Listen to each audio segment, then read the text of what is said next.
Hello, this is Pete Luce, hypnotherapist working in Exeter and Plymouth in Devon. And I'm calling this video Put Me Under, because I still get people who more or less that's what they're asking me to do. They say, Pete, I want you to put me under and tell me to be more confident or stop smoking or stop eating junk food or whatever, and then wake me up. And off they go. And when they say put me under, the analogy that they're making is with a general anaesthetic. That's what happens when you have a general anaesthetic. To have a surgical operation, you are put under anaesthetic and you are completely unaware of what is going on until the anaesthetic wears off and you wake up back in your bed. You do not need to know what's being done to you. You may very well not want to know what's being done to you, certainly not in detail. And you do not have to do anything whatsoever. It's the surgeon and the surgeon's team who are doing all the work. And you just lie there completely and totally unconscious. Okay. Now, unfortunately, there's still quite a lot of people who think that hypnotherapy would be like that. And amazingly, this includes sometimes very well-educated people. You know, I've had people who've been to the top universities and are in, professional type jobs who have this idea. They think that it's a completely passive experience, that it's something that I would just do to them, going into their head and fixing things, basically, while they just lie there unconscious. So if you can take one thing away from this video, just take this and remember this. Hypnotherapy does not work like that. And if that's what you're looking for, you're going to be very disappointed. And if a hypnotherapist offers to put you under, fix what's in your head and wake you up again and off you go, then you should really avoid that hypnotherapist. Don't go to them, don't pay them any money, because they'll take you for a ride. What actually happens in hypnotherapy? Let's take an example of hypnotherapy for helping you stop smoking. Okay, that's something I don't do anymore. Used to be about half of my clients 30 years ago came for stopping smoking. Nowadays, no, I don't deal with that particular issue. But if you were going to have hypnotherapy for stopping smoking, and it is, by the way, the most effective way of helping you stop smoking in all the research that's been done on it, what would need to be addressed? The therapist would need to discuss with you what are the circumstances in which you smoke. Who do you tend to be with when you are smoking? Who in your life would encourage you to go back to smoking? Who would be offering you cigarettes as soon as they hear that you have given up? Why do you want to stop smoking? What's the benefits you're hoping to obtain? What's going to be better in your life when you have stopped smoking? What are you afraid of?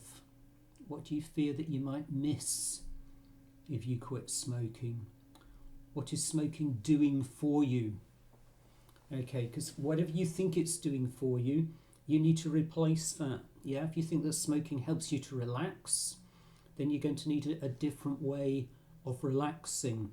If you use smoking as a means of anger management, then you absolutely need to put something in its place, something that is not going to kill you. Okay, because if you're an angry person and you've got no means of anger management, then you've got a big problem, and so has anybody who's around you. So there's a few examples of the kind of things that would need to be looked at. Where do you buy your cigarettes?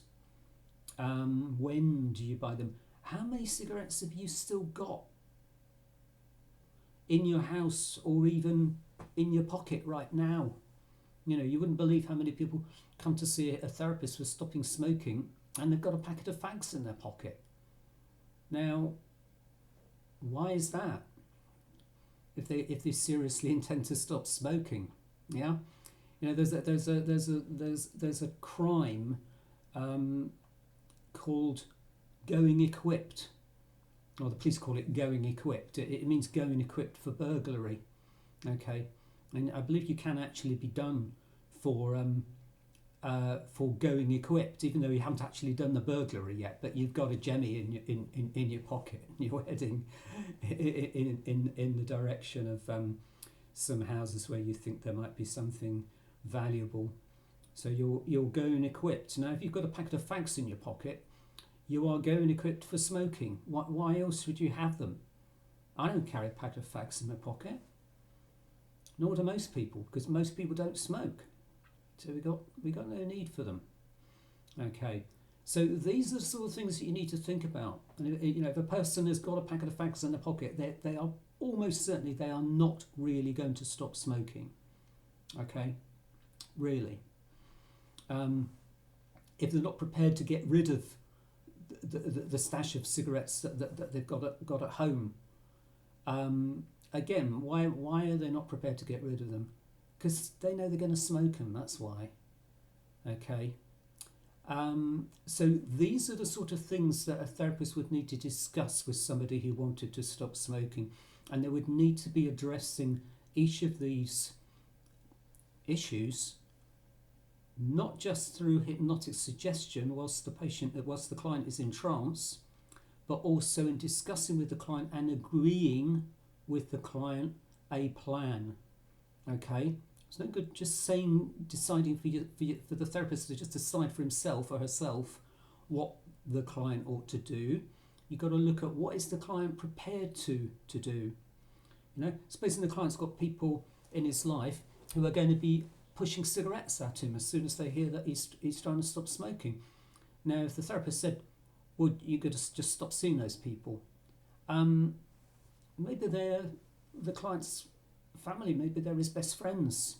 He doesn't want to stop. He's not going to stop seeing them. Okay, there's just an example.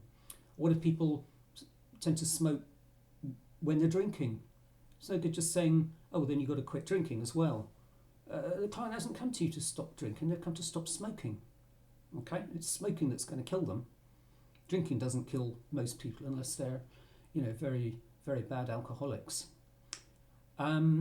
So that's just looking at the detail, the different complicated bits of the problem that the client brings to the therapist that has to be analysed, and a solution has to be put in place for each bit of the problem.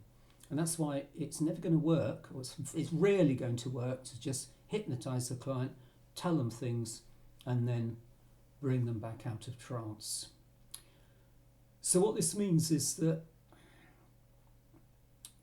the client is always going to have to make some effort to help themselves. And I said this in my last video earlier this week, and I'll say it in the next video and the next video after that. And I'll probably just try and say it in every single video that I put on this channel, because it's the most important thing that I need to tell you. If you're ever contemplating having hypnotherapy, you will still need to make some effort. You'll still need to help yourself. The hypnosis will assist you. It will make it easier. A competent therapist will have the knowledge to help you plan, like a plan of campaign for how you're going to overcome your problem. And hypnosis is a tool to help you do that better, but you will still have to do it. You will still have to do the work.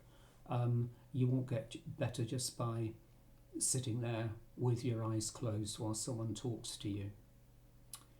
So that's enough for now. Next week I'll be putting out 2 more videos, and I've got a lot of ideas as to things I want to get over to you. A whole long list of things, but I'll decide over the weekend which I will be doing first. Okay, if you want to contact me for one-to-one hypnotherapy, you can look on either of my websites, plymouth-hypnotherapist.co.uk or phobiahelp.net,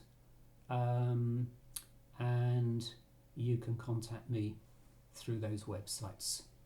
Bye for now.